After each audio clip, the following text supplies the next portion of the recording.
এই ছবিটি পৃথিবীর অন্যতম বিতর্কিত ও বিখ্যাত ফটোগ্রাফগুলোর একটি। ছবিটি তোলা হয়েছিল ১৯৯৩ সালে সুদানের ভয়াবহ দুর্ভিক্ষের সময় দক্ষিণ সুদানের আয়ত গ্রামে। ফটোগ্রাফার ছিলেন কেভিন কার্টার, যিনি পরে এই ছবির জন্য পুলিৎজার পুরস্কার পান। ছবিতে দেখা যাচ্ছে সামনের দিকে একটি ক্ষুধার্ত, হাড় জিরজিরে শিশু হামাগুড়ি দিয়ে খাদ্য কেন্দ্রের দিকে এগোনোর চেষ্টা করছে। শিশুটির পেছনে দাঁড়িয়ে আছে একটি শকুন, যেন শিশুটি মারা গেলে দেহ খাবার অপেক্ষায় আছে।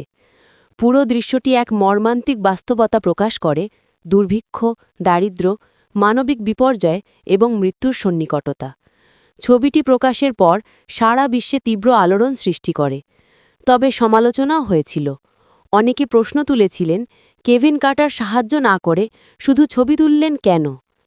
কেভিন কার্টার পরে মানসিক চাপে ভুগতে থাকেন এবং মাত্র ১ বছরের মধ্যেই আত্মহত্যা করেন ১৯৯৪ সালে।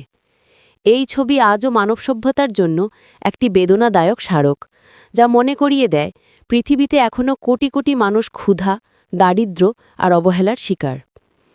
এই জন্যই আল্লাহর নবী মুহাম্মদ সাল্লাল্লাহু আলাইহি সাল্লাম বলেন, আল্লাহর কসম সে মুমিন নয়, আল্লাহর কসম সে মুমিন নয়, আল্লাহর কসম সে মুমিন নয়।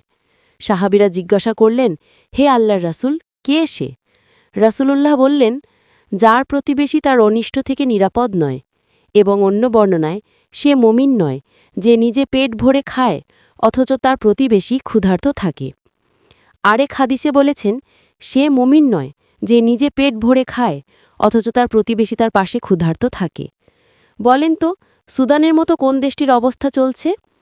ছবি তোলার সময় সাহায্য না করা ফটোগ্রাফারের দোষ অবশ্যই, কিন্তু আজকে যে বর্তমান অবস্থা চলছে তা তো বিশ্ব দেখতেছে। এর দায়ভার কি বিশ্ব নিবে না?